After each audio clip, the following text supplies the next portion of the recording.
So, he threw 2 innings after Sears threw 5 very, very impressive innings against the Orioles. Yeah, it didn't go so good for Thomas Szapucki as I was just watching that whole thing unfold in the afternoon. Just bomb, bomb, bomb. I think Keith Hernandez had a line of the game. Yeah, he did, where he was walking off the mound, going back into the dugout, and he goes, "This is one of those situations where you need your mom." 9 earned runs in an inning and a third. I felt bad for the kid. Yeah, man. I know. I mean, because if you think about it, and this is funny, so CBS Sports Network puts up this stat here. So Brett Hinchcliffe back in 2001 had a 2-inning, 9-hit, 8-earned run performance.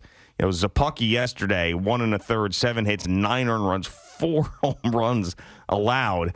And Gary, off the top of his head, watching this unfold, remembers, he goes, it was a number of years ago, Brett Hinchcliffe had something like this happen against the Brewers. I don't know if it was this bad, but he remembered how bad it was. And, I feel terrible for him. I mean, Tom's River gets his first opportunity to start a game. The Mets want to win the series. I mean, and he had no shot. Absolutely no shot yesterday. All right, so here's the reality for both of these teams. So the Mets are off today. They're traveling back. They may have gotten back already. They're traveling back for an off day, and they open a series with the Phillies over the weekend, and then they have the Washington Nationals. After these 6 games, when you take a look at the Mets schedule all the way through June, this is where it gets hot and heavy. This is where they have that big West Coast trip right after this homestand. Dodgers, Padres, Angels. Right, and they're all top-end teams. They have the Houston Astros in there. The Miami Marlins are going to start showing up. Now, Miami's not playing great, but, again, they have always been a thorn in the side of the Mets. Mm-hmm. So their schedule through June now, this is the money spot. Remember, last year got off to a great start. Things were going well, and all of a sudden the bottom fell out. And so looking ahead at their schedule like I've done before, I would sit here and tell you that right now there's 7 games up on the Braves.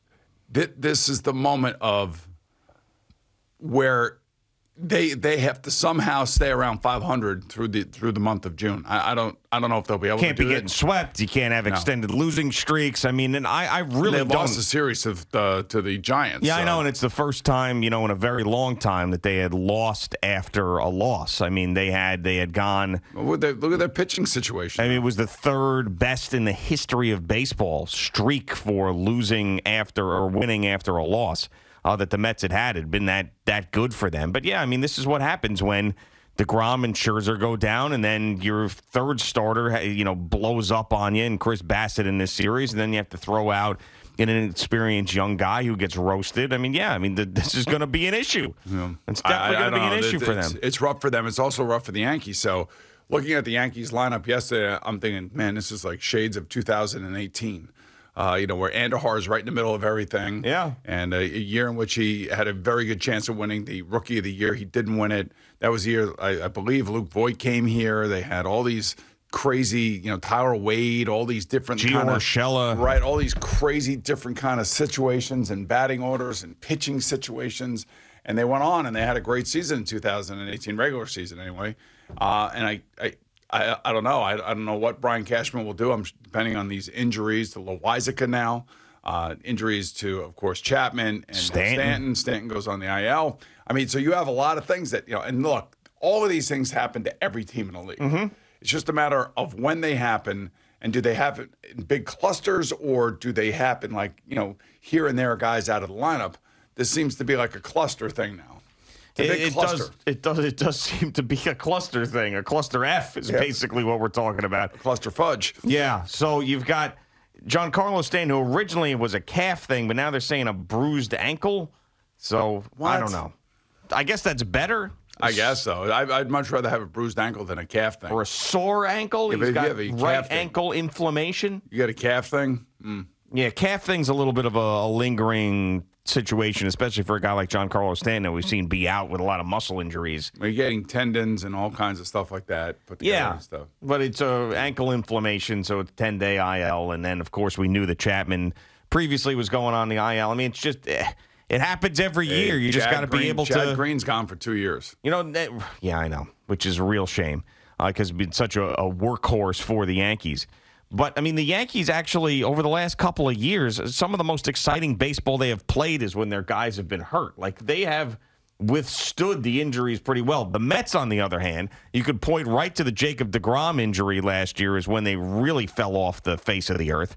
They don't deal as well with injuries. The Yankees over the last few years have been able to withstand these massive amount of injuries and still make the playoffs. Well, let's see what happens with Buckball, right? Yeah. So that's really what it comes down to. You've got to try to patch this thing together, keep it going, and, win 2, lose 1, win 2, lose 1, don't lose 3, win 2, lose 1, that kind of thing. Yep. And he's going to have to do it through June. And at least that's from a fan's perspective, at least me sitting here. That's not the way they're going to be thinking. Of course, it's going to be the way I'm thinking. And then, for the Yankees, man, I'll tell you, when you think about at least their starting rotation is intact, and to be able to get 7 innings out of 2 really young players, the way that they got yesterday, and I know it was against the Orioles, to win 2-0, hey, you're going to take it and move on. You win a series, you move on.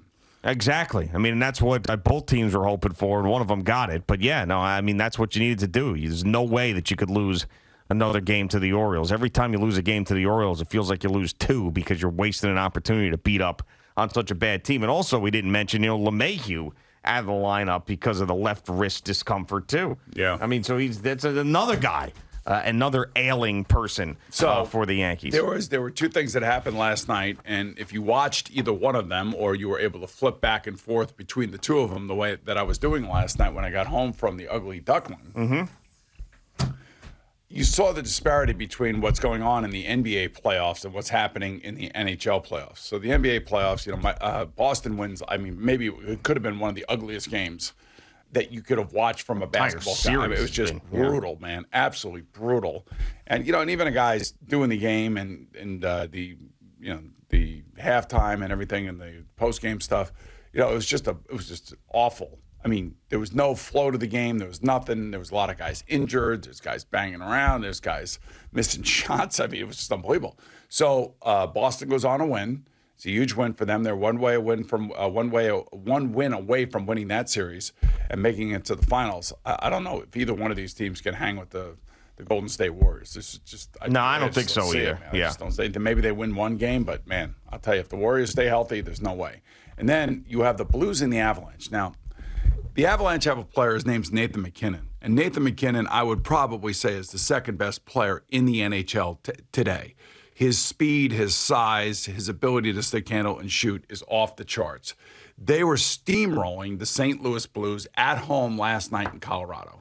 And they were just going. And Nathan MacKinnon scores a hat trick. And and the third goal was end to end. It was end to end. It was like 25 miles an hour, maybe even 30 miles an hour. And he is flying down the ice, and nobody can stop him. And he scores what appears to be the game-winning goal with about 3 minutes to go in the game. So they go up 4-3, place is going crazy. I don't even know how the Blues even got 3 goals anyway, because they were getting steamrolled the first 2 periods. Somehow, someway, the Blues tied the game 6-on-5 with the goalie pulled with less than a minute to go in the game in Colorado. So imagine this. Yeah. So they score the tying goal with less than a minute to go in the game. And then in overtime, puck bounces one way, the other way, and the guy by name of Tyler Bozak picks it up, and he circles around in front of the net for the Colorado Avalanche, takes a slap shot from about 30 feet out, and somehow Darcy Kemper, the goalie for the Colorado Avalanche, doesn't see it. Thank you for watching. Please like, comment, and subscribe. And don't forget to hit the red bell so you're notified when we have new content.